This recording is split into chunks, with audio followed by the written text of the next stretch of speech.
وقال انی ذاہب الی ربی سیہدین. اب پھر بھی وہ جب نہیں مانے تو انہوں نے الٹا ابراہیم علیہ السلام ہی کو برا بھلا کہا اور کہا کہ اب تم یہاں نہیں رہ سکتے، کیونکہ ہم وہ کرتے تو کرتے کیا، کیونکہ انہوں نے مارنا چاہا، جلانا چاہا، وہ تو جلے ہی نہیں. اب کیا کریں؟ اب آخری چارہ یہ تھا بس اس ملک سے نکل جائیں، ہمارا گھر چھوڑ دیں. باپ نے کہا گھر چھوڑ دیں، قوم نے کہا اس ملک سے نکل جائیں. انہوں نے نکال دیا اور وہ کہتے انی ذاہب الی ربی، میں اپنے رب کی طرف جا رہا ہوں. کیا خوبصورت بات ہے. میں سوچتی ہوں کہ پیغمبروں کی زندگی میں بڑے بڑے غم اور بڑے بڑے حادثے بھی ہوتے ہیں، لیکن وہ فوراً اس نیگیٹو کو پازیٹو میں تبدیل کر لیتے ہیں. اللہ ہمیں بھی ایسی حکمت عطا کرے. انہوں نے کہا نکل جاؤ. کہا ٹھیک ہے، میرا رب ہے، مجھے کہاں کی تنہائی. جیسے وہ امام ابن تیمیہ کا قول پہلے بھی آپ کو سنایا تھا کہ میری تنہائی میری خلوت ہے اللہ کے ساتھ، میرا قتل میری شہادت ہے، اور میری جلا وطنی میری سیاحت ہے. یعنی اگر تم مجھے ملک سے نکال دو گے تو میں سیر کروں گا، نئے ملک دیکھوں گا، نئی نئی جگہ دیکھوں گا. مار ڈالو گے تو اللہ کے پاس پہنچ جاؤں گے، جنت میں شہادت ہو جائے گی. اور اگر اکیلے میں قید میں کر دو گے تو مزہ ہو جائے گا، صرف اللہ سے باتیں کروں گا. ویسے تو فرصت نہیں ملتی لوگوں کے ہجوم سے، تو اس طرح ایک اکیلے اللہ کے ساتھ بیٹھ کے باتیں کروں گا. خلوت تو سب کو پسند ہوتی، اپنے پسندیدہ انسان کے ساتھ. تو یہاں پر جس کی محبت اللہ کے ساتھ ہو اس کو خلوت بے حد عزیز ہوتی. آپ کو کیا پسند ہے، خلوت کی جلوت؟ بہت سے لوگوں کو جلوت پسند ہے. جلوت سمجھتا ہے سوشلائزنگ، ہر وقت ان کا دل چاہتا ہے ہر وقت کوئی ان کے پاس ہو. وہ اکیلے نہیں ہونا چاہتے، ان کو اکیلے ہونے سے گھبراہٹ ہوتی. لیکن جن کے دلوں میں ایمان ہوتا ہے اور اللہ کی محبت ہوتی ہے ان کو خلوت پسند ہوتی کہ سب جائیں تاکہ میں اپنے رب سے باتیں کروں، ذکر کروں، دعا کروں اور اچھے اچھے کام کروں، غور و فکر کروں. کیونکہ یہ سب کام لوگوں کی موجودگی میں نہیں ہو سکتے. غور و فکر، تعلیم، پڑھنا، سیکھنا، جاننا، مزید ریسرچ کرنا، یہ سارے کام انتہائی خاموشی طلب کرتے ہیں. تو اس لیے ایک کام بس کر لیں، ہر چیز اچھی ہو جائے گی، اور وہ ہے اللہ پر ایمان مضبوط اور اللہ کی محبت. پھر کسی بھی چیز سے گھبراہٹ نہیں. آپ کے دشمن آپ کا کچھ بھی نہیں بگاڑ سکتے. اور اگر یہ دو چیزیں نہیں ہیں، اللہ کی محبت اور اللہ پر ایمان نہیں، پھر ہر چھوٹی بڑی چیز آپ کو ڈرانے دھمکانے کے لیے کافی. اب جب ان سے فرصت ہوئی تو پھر اکیلے ہیں. کہا رب ہب لی من الصالحین، اللہ بیٹا دے دے، اولاد دے دے، میرے پاس تو کوئی ہے بھی نہیں. فبشرناہ بغلام حلیم. یہ ایسا نہیں کہ ادھر سے نکلے تھے ایک دروازے سے نکلے اور دوسرے میں جا کے ان کی دعا اسی وقت قبول ہوگی.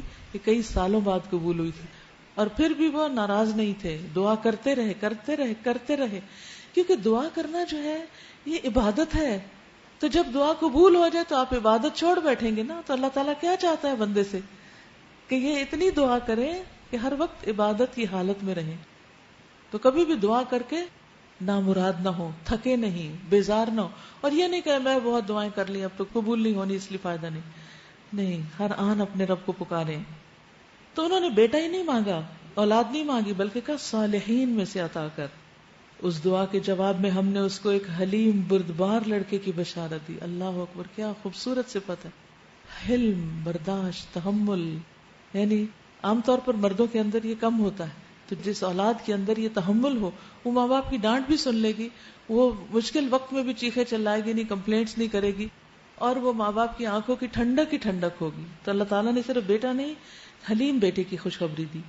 وہ لڑکا جب اس کے ساتھ دوڑ دھوپ کرنے کی عمر کو پہنچ گیا تو ایک روز ابراہیم نے اس سے کہا بیٹا میں نے خواب دیکھا. یعنی آزمائشیں ختم کوئی نہیں ہوئی. یہ نہیں کہ ایک آزمائش سے نکلے اور اب نجات ہوئی ظالم قوم سے اور باہر آئے اور ہنسی خوشی میاں بیوی رہنے لگے اور پھر بچہ ہو گیا اور پھر اس کو پالنے میں لگ گئے، اس میں مشغول ہو گئے. نہیں، ابھی اور بھی امتحان ہیں. بیٹا میں خواب میں دیکھتا ہوں کہ میں تجھے ذبح کر رہا ہوں. اور پیغمبروں کے خواب وہی ہوتے ہیں، وحی. تو اس لیے ان کو پتا تھا کہ یہ تو اب کرنا ہی پڑے گا. اب تو بتا تیرا کیا خیال ہے. باپ تھے، تحمل والا لڑکا تھا، بتائے بغیر کہتے ادھر آؤ میں تمہیں ذبح کرنے لگا ہوں. نہیں، اس میں بھی مشورہ لیا کہ بتاؤ تم کیا کہتے ہو. اس نے کہا ابا جان جو کچھ آپ کو حکم دیا جا رہا ہے اسے کر ڈالیے. بیٹا بھی تو ایسا ہی تھا. ستجدنی انشاء اللہ من الصابرین، آپ انشاءاللہ مجھے صابروں میں سے پائیں گے. انشاءاللہ آپ مجھے صابر پائیں گے. حدیث میں آتا ہے کہ جب ابراہیم علیہ السلام نے اسماعیل علیہ السلام کو پیشانی کے بل لٹا دیا تو اسماعیل علیہ السلام نے اس وقت سفید رنگ کی قمیص پہنی تھی. کہنے لگے ابا جان اس کے علاوہ تو میرے کوئی کپڑے نہیں جن میں آپ مجھے کفن دے سکیں گے، اس لیے آپ ان کپڑوں کو میرے جسم پر سے اتار دیں تاکہ بعد میں اسی میں مجھے کفن دیں. آگے کا بھی سوچ رہے ہیں، یعنی کتنے جینون ہیں اور کتنے یعنی ٹروتھ فلی اپنے آپ کو پیش کیا. یہ نہیں دل میں کچھ زبان سے اوپر سے کچھ کہ ہاں ہاں ضرور کر لیں میں حاضر ہوں، لیکن اندر اللہ یہ کیا مصیبت ہے، آئے دن کوئی نہ کوئی آزمائش، ہر روز کوئی نہ کوئی ٹیسٹ. ایسا کچھ بھی نہیں تھا، جو دل میں تھا وہی زبان پر تھا. اسی لیے کہا کہ آپ کپڑا اتار دیں میرا تاکہ بعد میں اس میں کفن دے سکیں. تو ابھی وہ کر ہی رہے تھے کہ آواز آ گئی، اے ابراہیم تو نے اپنا خواب سچ کر دکھایا. ابراہیم علیہ السلام نے پیچھے مڑ کر دیکھا تو ایک سفید رنگ کا سینگوں والا بڑی بڑی آنکھوں والا دمبا کھڑا تھا، تو انہوں نے اس کو ذبح کر دیا. آخر کو جب ان دونوں نے سر تسلیم خم کر دیا، دونوں سرخرو ہو گئے، سبحان اللہ، باپ بیٹا. اور ابراہیم نے بیٹے کو ماتھے کے بل گرا دیا، سامنے نہیں تاکہ چہرہ نظر نہ آئے، تو پھر ایسا نہ ہو کہ کہیں عمل میں شیکی ہو جائیں. اور ہم نے ندا دی کہ اے ابراہیم تو نے خواب سچ کر دکھایا، ہم نیکی کرنے والوں کو ایسی ہی جزا دیتے ہیں، یقیناً یہ ایک کھلی آزمائش تھی. اور ہم نے ایک بڑی قربانی فدیے میں دے کر اس بچے کو چھڑا لیا اور اس کی تعریف و توصیف ہمیشہ کے لیے بعد کی نسلوں میں چھوڑی. سلام ہے ابراہیم پر، سلام علی ابراہیم کذالک نجزی المحسنین. اور ہمیں اشارہ کر دیا گیا کہ ہم نیکی کرنے والوں کو ایسی ہی جزا دیتے ہیں، یعنی جیسے ابراہیم کو وہ مینڈا دیا تھا ایسے ہی تمہیں بھی دیں گے اگر تم بھی کچھ قربانی کرو. لیکن ہم قربانیوں سے ڈرتے ہیں، ہم کہتے ہیں بس اتنا دین کافی ہے جس میں کوئی آزمائش نہ ہو، اس سے آگے بہت مشکل ہے. طبعاً انسان ہے، ویک ہے، لیکن انسان کو دین کو آگے پہنچانے کے لیے، اللہ کی اطاعت اور عبادت کرنے کے لیے جب رسک لینا پڑے تو لے لے. جب انسان یہ سوچے کہ اس کے بغیر چارہ ہی کوئی نہیں تو پھر رسک لے لے، تب وہ آگے بڑھے گا، ورنہ نہیں بڑھ سکتا.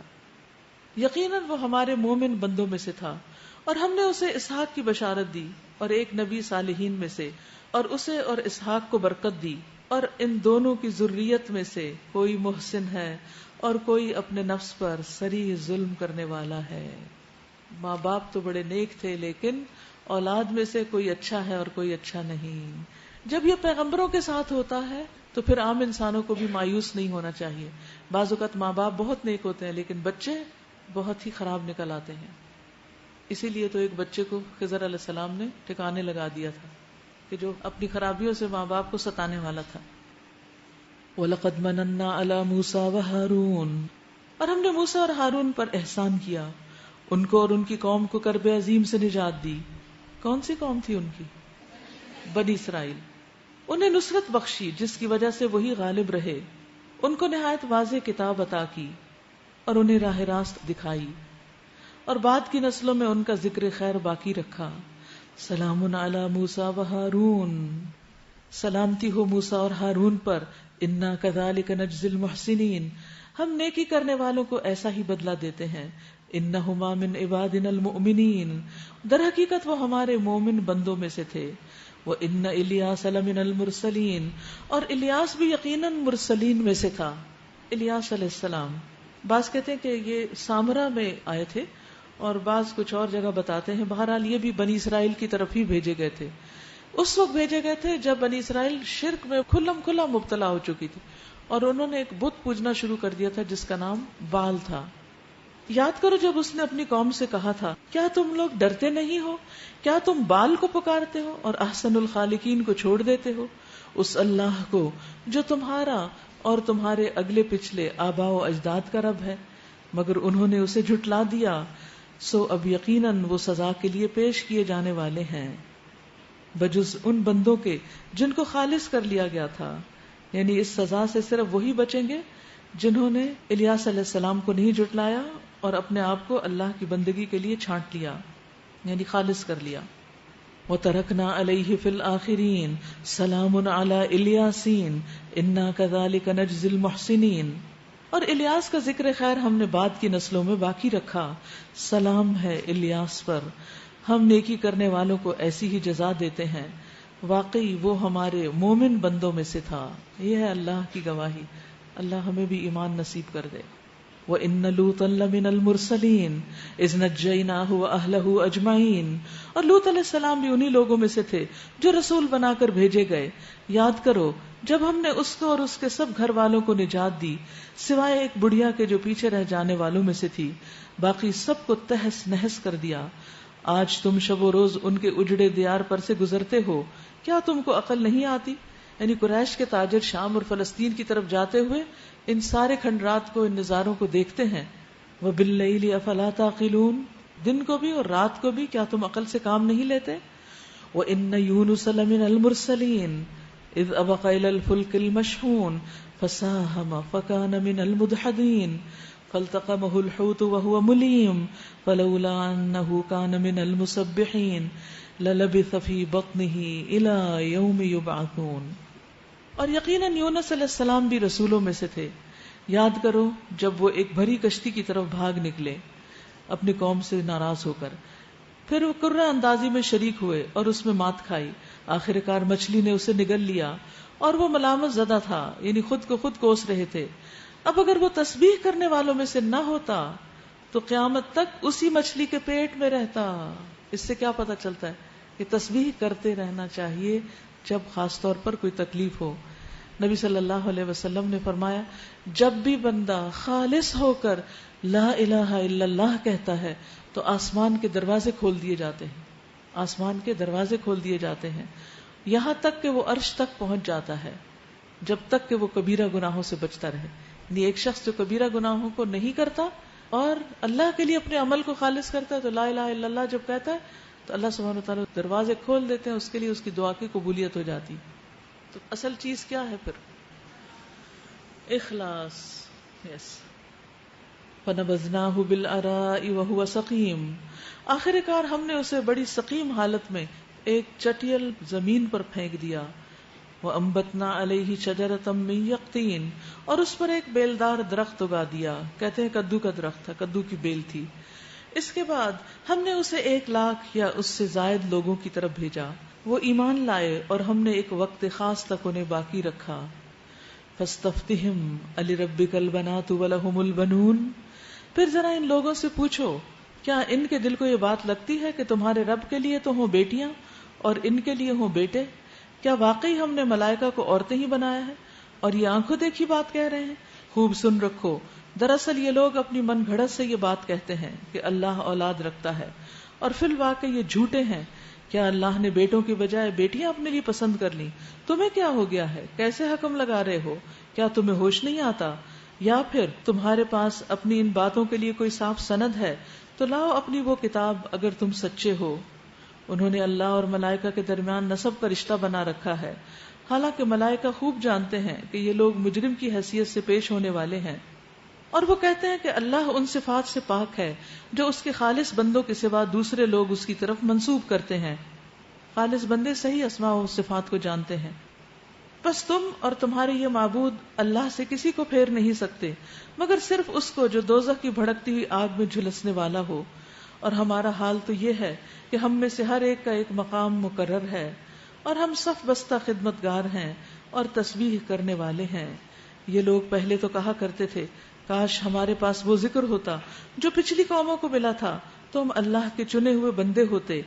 آپ دیکھ لیجیے کہ کتنا زیادہ مخلصین کا ذکر آ رہا ہے اس صورت میں. تو انہوں نے اس کا انکار کر دیا. اب ان قریب انہیں اس روش کا نتیجہ معلوم ہو جائے گا.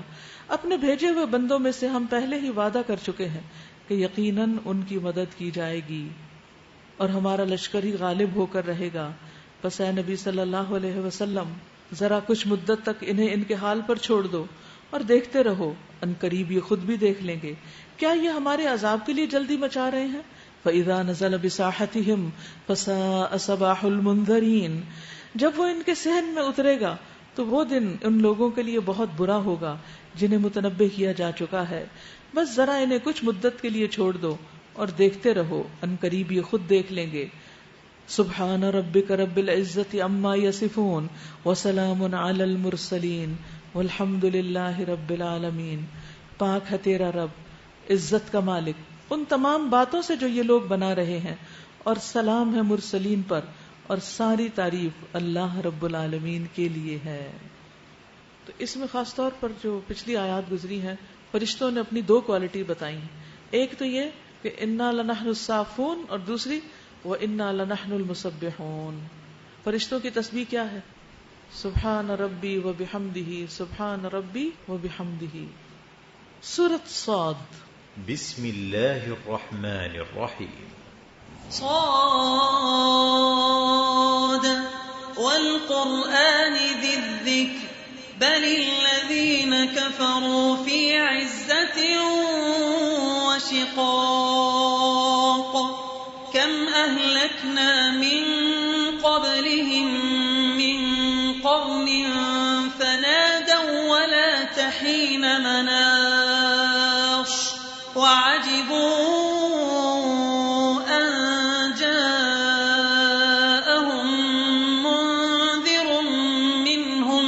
وقال الكافرون هذا ساحر كذاب أجعل الآلهة إلها واحدا إن هذا لشيء عجاب وانطلق الملأ منهم أن امشوا واصبروا على آلهتكم إن هذا شيء يراد ما سمعنا بهذا في الملة الآخرة إن هذا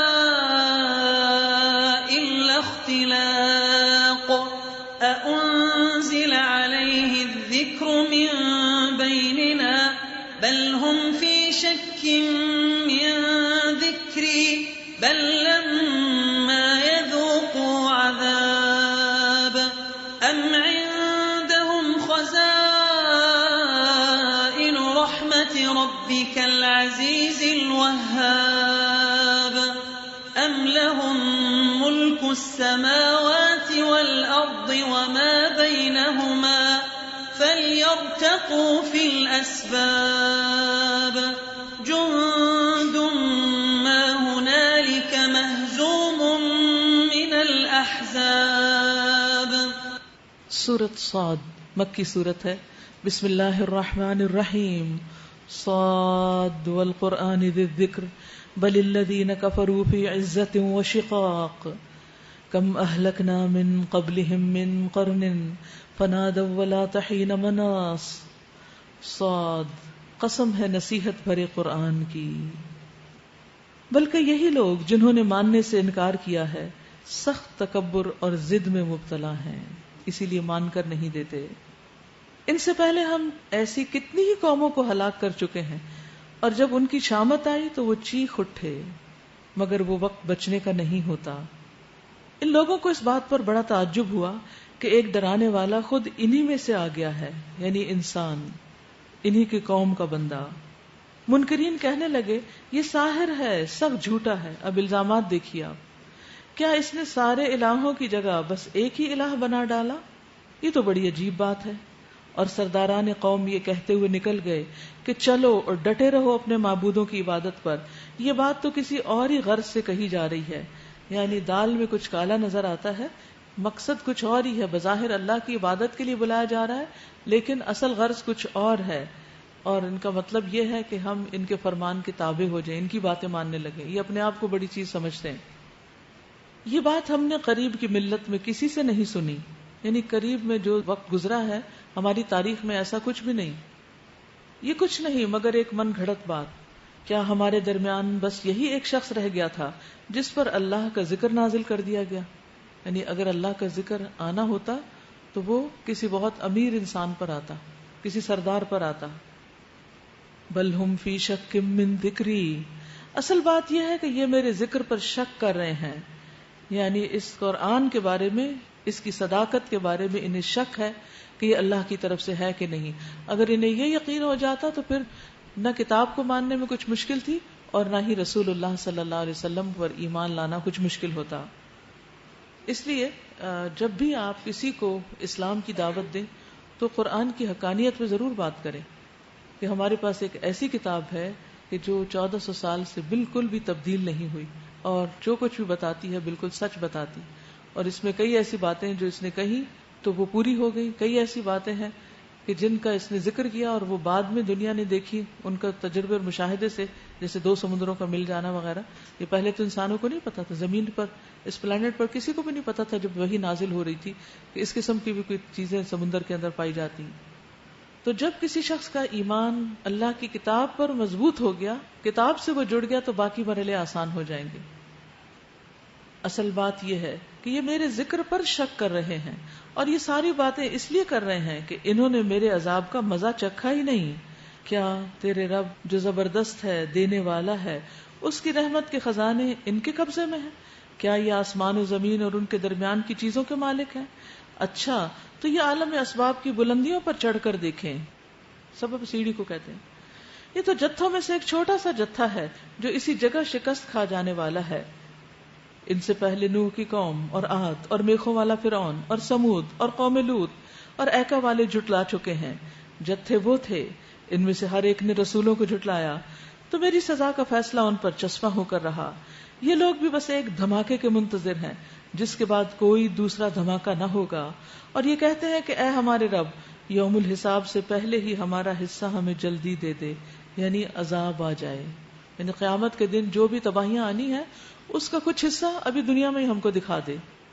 یہ انتہائی نادانی کی باتیں تھی جو وہ لوگ کر رہے تھے. جسے عقل چل جاتی نا کسی کی تو وہ اپنے لیے عذاب مانگتا ہے. اللہ تعالیٰ نبی صلی اللہ علیہ وسلم کو تسلی دیتے ہیں، اصبر علی ما یقولون واذکر عبدنا داود ذا الاید انہ اواب. اے نبی صلی اللہ علیہ وسلم صبر کیجئے ان باتوں پر جو یہ لوگ بناتے ہیں، یعنی کفار مکہ کی باتوں پر، جو یہ کہتے تھے کہ بس یہی ایک شخص رہ گیا ہے، اس کی تو نیت ہی خراب ہے. دیکھیے آج بھی داعی دین کو ضرور یہ تانا ملتا ہے کہ ان کی نیت خراب ہے، کوئی دال میں کالا، مقصد کچھ اور ہی ہے یہ سب کچھ کرنے کا. تو اس سے کبھی نہیں گھبرایا کریں، کیونکہ اللہ کو تو پتا ہے نا کہ آپ کا مقصد کیا ہے کسی کو بھی کوئی اچھی بات بتانے میں. اور اے نبی صلی اللہ علیہ وسلم صبر کیجئے ان باتوں پر جو یہ لوگ بناتے ہیں، یعنی جو آپ کو ساحر کذاب کہتے ہیں. ان کے سامنے ہمارے بندے داؤد علیہ السلام کا ذکر کرو. یعنی عین اس موقع پر داؤد علیہ السلام کی باتیں جو بہت ہی مزے کی باتیں بھی ہیں، اچھی کہانی بھی ہے. تو یہ بھی ایک حل ہے کہ جب انسان بہت مایوس ہو تو پھر کسی ایسے واقعے کو، کسی ایسی سٹوری کو یا کسی ایسی چیز کو پڑھے، دیکھے، یاد کرے کہ جس سے اس کا غم ہلکا ہو جائے. اور داؤد علیہ السلام کی صفت کیا تھی؟ انہ اواب. وہ ہر چیز میں اللہ کی طرف پلٹنے والے تھے. کسی قسم کا کوئی دکھ، رنج، غم، پریشانی، مصیبت ہوتی فوراً اللہ کی طرف رجوع کرتے، کبھی شکرانے کے طور پر اور کبھی دوسری طرح، یعنی کہ دعا مانگتے ہوئے. تو نبی صلی اللہ علیہ وسلم کو حضرت داؤد کی مثال کیوں دی گئی؟ تاکہ آپ بھی اور زیادہ اواب بن جائیں. جب لوگ آپ کو ستائیں تو آپ اللہ تعالیٰ کی طرف رجوع کریں. انا سخرنا الجبال معه يسبحن بالعشي والاشراق. ہم نے پہاڑوں کو اس کے ساتھ مسخر کر رکھا تھا کہ صبح و شام وہ اس کے ساتھ تسبیح کرتے تھے، وہ بھی بولتے تھے. اللہ ہو، حقیقت تو اللہ ہی جانتا ہے، لیکن صبح شام پہاڑ بھی ساتھ بول پڑتے تھے. ویسے بھی تسبیح کر رہے ہیں لیکن ان کی آواز کے ساتھ مل جاتی تھی. پھر تسبیح کا ذکر آ گیا. تو آپ دیکھ رہے ہیں قرآن مجید میں کتنا زیادہ تسبیح کا ذکر ہے، اللہ کی عبادت کو بہترین ذکر ہے. نبی صلی اللہ علیہ وسلم نے فرمایا داؤد علیہ السلام کے لیے قرآن یعنی زبور بہت آسان کر دی گئی تھی اس کی قرات. چنانچہ وہ اپنی سواری پر زین کسنے کا حکم دیتے اور اپنی سواری کے زین کسے جانے سے پہلے ہی زبور پڑھ لیتے، اور وہ صرف اپنے ہاتھوں کی کمائی سے کھاتے تھے. تو یہاں ان کی طرف متوجہ کیا جا رہا ہے. اور کیا کیا ان کے لیے مسخر کیا گیا تھا پہاڑوں کے علاوہ؟ والطیر محشورہ، پرندے بھی سمٹ آتے، اکٹھے ہو جاتے. کل لہ اواب، سب کے سب اس کی تسبیح کی طرف متوجہ ہو جاتے تھے. کس کی تسبیح؟ داؤد علیہ السلام کی. تو اصل میں نبی صلی اللہ علیہ وسلم کو بھی یہ کہا جا رہا ہے کہ وہ بھی تسبیح سے کام لیں. وشددنا ملکہ، اور مضبوط کر دی تھی ہم نے اس کی سلطنت. وآتیناہ الحکمت وفصل الخطاب، اور ہم نے اس کو حکمت اور فیصلہ کن بات کرنے کی صلاحیت دی تھی. وَهَلْ أَتَاكَ نَبَأُ الْخَصْمِ إِذْ تَصَوَّرُوا الْمِحْرَابَ، پھر تمہیں کوئی خبر پہنچی ہے ان مقدمے والوں کے بارے میں کہ جو دیوار پر چڑھ کر اس کے بالا خانے میں گھس آئے تھے؟ جب وہ داؤد علیہ السلام کے پاس پہنچے تو وہ انہیں دیکھ کر گھبرا گئے. انہوں نے کہا ڈریے نہیں، ہم دو فریق مقدمہ ہیں جن میں سے ایک نے دوسرے پر زیادتی کی ہے. آپ ہمارے درمیان ٹھیک ٹھیک حق کے ساتھ فیصلہ کر دیجئے، بے انصافی نہ کیجئے، اور ہمیں راہ راست بتائیے. یہ میرا بھائی ہے، اس کے پاس 99 دمبیاں ہیں اور میرے پاس صرف ایک ہی دمبی ہے. اس نے مجھ سے کہا ہے کہ یہ دمبی بھی میرے حوالے کر دو. اس نے گفتگو میں مجھے دبا لیا ہے. داؤد علیہ السلام نے جواب دیا، اس شخص نے اپنی دمبیوں کے ساتھ تیری دمبی ملا لینے کا مطالبہ کر کے یقیناً تجھ پر ظلم کیا. اور واقعہ یہ ہے کہ مل جل کر ساتھ رہنے والے لوگ اکثر ایک دوسرے پر زیادتیاں کرتے رہتے ہیں، بس وہی لوگ اس سے بچے ہوئے ہیں جو ایمان رکھتے ہیں اور عمل صالح کرتے ہیں، اور ایسے لوگ بہت کم ہیں. یہ بات کہتے کہتے داؤد سمجھ گیا یہ تو ہم نے دراصل اس کی آزمائش کی ہے. چنانچہ اس نے اپنے رب سے معافی مانگ لی اور سجدے میں گر گیا اور رجوع کر لیا. تب ہم نے اس کا وہ قصور معاف کر دیا، اور یقیناً ہمارے ہاں اس کے لیے تقرب کا مقام اور بہترین انجام ہے. یعنی قیامت کے دن اللہ سبحانہ وتعالیٰ داؤد علیہ السلام کو اپنے مقرب بندوں میں شامل کرے گا. تو اس میں ہم دیکھتے ہیں کہ داؤد علیہ السلام کے پاس ایک فیصلہ آیا تھا، اور وہ فیصلہ اس وقت میں آیا جب وہ اپنی عبادت گاہ میں تھے. اور جو فریق مقدمہ تھا اس نے آ کر جو اپنا معاملہ پیش کیا جیسے کہ ان آیات میں بتایا گیا، تو داؤد علیہ السلام سمجھ گئے کہ انہوں نے جو پہلے فیصلہ کیا تھا ایک، وہ درست نہیں تھا. اور پھر کیا کیا؟ فاستغفر ربہ، وہیں سجدے میں گر گئے، اپنے رب سے بخشش مانگی. وخر راکعا واناب، اور رکوع اور سجدے میں پڑ گئے، یعنی رکوع کرنے لگے اور سجدے کرنے لگے. یہی بندہ مومن ہوتا ہے. ایسا ہی ہوتا ہے کہ جب اس سے کوئی بھول چوک ہو جائے تو جب اسے کوئی یاد کرا دے، اس کی غلطی بتا دے، تو وہ اس پر تکبر نہیں کرتا بلکہ فوراً قبول کر لیتا، مان لیتا اور استغفار کر لیتا ہے. دیکھیے ہدایت کی کئی قسمیں ہیں. ہدایت کی ایک قسم ہے قرآن سے ہدایت لینا، آیات ہمیں بتاتی. ہدایت کی ایک قسم ہے حدیث سے ہدایت لینا، اس سے رہنمائی لینا. اور ایک اللہ سبحانہ وتعالیٰ مختلف حالات اور واقعات کی شکل میں ہمارے لیے لاتے ہیں کہ ان سے ہم سبق لیں. تو ہر واقعہ ہمارے لیے ایک ہدایت ہوتا ہے. اس کو کہتے ہیں الہدا البیانی. الہدا البیانی، کوئی ہے الہدا القرآنی اور کوئی ہے الہدا البیانی. الہدا البیانی کیا ہے؟ الہدا البیانی یہ ہے کہ آپ نے کوئی غلط کام کیا اور آپ کو غلطی کا احساس ہی نہیں ہوا، اتنے میں آپ کے سامنے کسی نے بالکل وہی حرکت کی تو آپ کو فوراً طیش آ گیا. تو چونکہ آپ کا ضمیر زندہ ہے تو آپ کو فوراً پتہ چل گیا کہ یہ تو میں نے بھی کیا، میری بھی غلطی تھی. یعنی کسی کی غلطی دیکھ کر اپنی غلطی کو یاد کر لینا. اور بعض اوقات یہ یعنی آپ یوں سمجھے کہ رول پلے کی شکل میں آتی ہے، اور بعض اوقات رول پلے نہیں ہوتا. یہ ایک طرح سے رول پلے ہے یہ جو دیکھا جائے. بعض اوقات ایسا نہیں ہوتا. بعض اوقات آپ کوئی کتاب راہ چلتے اٹھاتے ہیں اور اس کو دیکھ کے پڑھنا شروع کرتے ہیں اور اس میں سارا ایسا لگتا ہے کتاب آپ سے بات کر رہی ہے. تو یہ اللہ کی طرف سے آپ کے لیے ایک بہت بڑی رہنمائی اور بہت بڑی نعمت ہوتی، بہت بڑا کرم اور فضل ہوتا ہے. خوشی کے موقع پر سجدے میں گر جانا انبیاء کا طریقہ رہا ہے، سجدہ شکر بجا لانا. اسی طرح غلطی ہو جانے پر اللہ کے حضور جھک جانا اور نماز پڑھنا. یعنی کل بھی جیسے میں نے بتایا تھا نا کہ صلاۃ الشکر نہیں بتائی گئی لیکن صلاۃ التوبہ ہے. تو یہاں پر یہ پوری چونکہ رکوع بھی آ رہا ہے نا، صرف سجدے میں نہیں پڑے. تو یہاں داؤد علیہ السلام رکوع بھی کر رہے ہیں اور سجدہ بھی کر رہے ہیں، تو نماز پڑھ رہے ہیں ایک طرح سے. تو نماز توبہ ہوتی ہے لیکن سجدہ شکر ہوتا ہے. اسی طرح آپ دیکھیے کہ ہمیں قرآن مجید سے یہ بھی پتہ چلتا ہے کہ درخت وغیرہ بھی سجدہ کرتے ہیں، اور بعض اوقات ان آیات کو پڑھ کے بھی سجدہ کرتے ہیں. حدیث میں آتا ہے، ابو سعید خدری روایت کرتے ہیں کہ میں نے وہ دیکھا جو سونے والا دیکھتا ہے، یعنی خواب دیکھا کہ میں ایک درخت کے نیچے ہوں اور گویا درخت سورت صاد پڑھ رہا ہے. یہ الہدا البیانی، درخت سورت صاد پڑھ رہا ہے.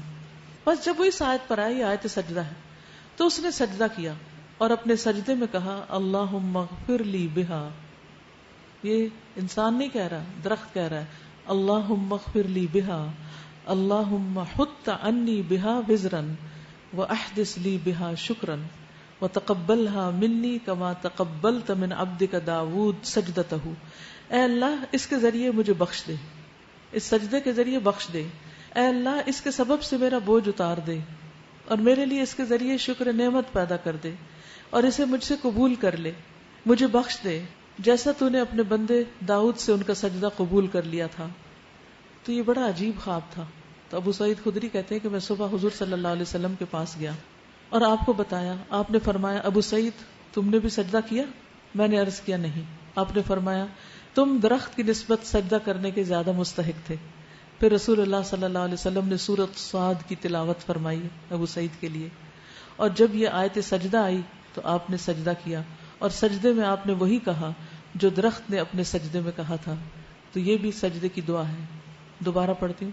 اللہم اغفر لی بہا، اللہم حط عنی بہا وزرن، اللہم حط عنی دور کر دے مجھ سے، بہا اس کے ذریعے وزرن بوجھ، واحدث لی بہا شکرن اور اس کے ذریعے میرے اندر شکر پیدا کر دے، وتقبلھا منی اور اس کو مجھ سے قبول کر لے، کما تقبلت من عبدک داؤد سجدتہ جیسے تو نے اپنے بندے داؤد کا سجدہ قبول کیا تھا، تو میرا سجدہ بھی قبول کر لے.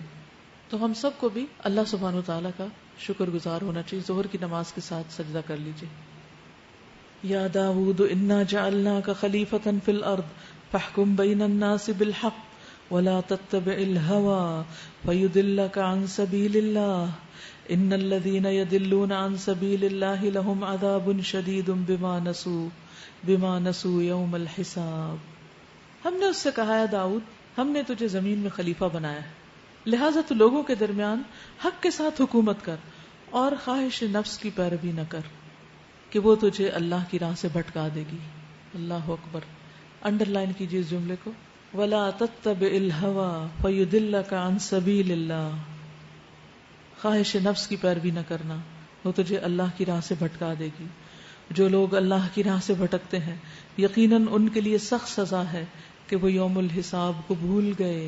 یعنی جب انسان خواہشات میں پڑ جاتا ہے تو آخرت بھول جاتا ہے، اور جب آخرت بھول جاتا ہے تو پھر غلط کام شروع کر دیتا ہے. جب غلط کام کرتا ہے تو اللہ کی پکڑ میں آ جاتا ہے، اور وہ پکڑ جہنم کی شکل میں ہے. وَمَا خَلَقْنَا السَّمَاءَ وَالْأَرْضَ وَمَا بَيْنَهُمَا بَاطِلًا ذَلِكَ ظَنُّ الَّذِينَ كَفَرُوا فَوَيْلٌ لِّلَّذِينَ كَفَرُوا مِنَ النَّارِ. ہم نے اس آسمان اور زمین کو اور اس دنیا کو جو ان کے درمیان ہے فضول پیدا نہیں کر دیا. یہ تو ان لوگوں کا گمان ہے جنہوں نے کفر کیا، اور ایسے کافروں کی بربادی کے لیے جہنم کی آگ ہے. کیا ہم ان لوگوں کو جو ایمان لائے اور نیک اعمال کرتے رہے اور ان کو جو زمین میں فساد کرنے والے ہیں یکساں کر دیں؟ کیا متقیوں کو ہم فاجروں جیسا کر دیں؟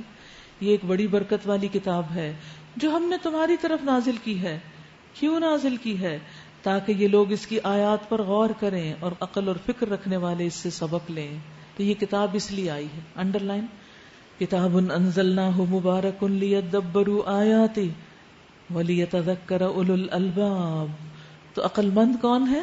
جو اس کتاب سے سبق لیتے ہیں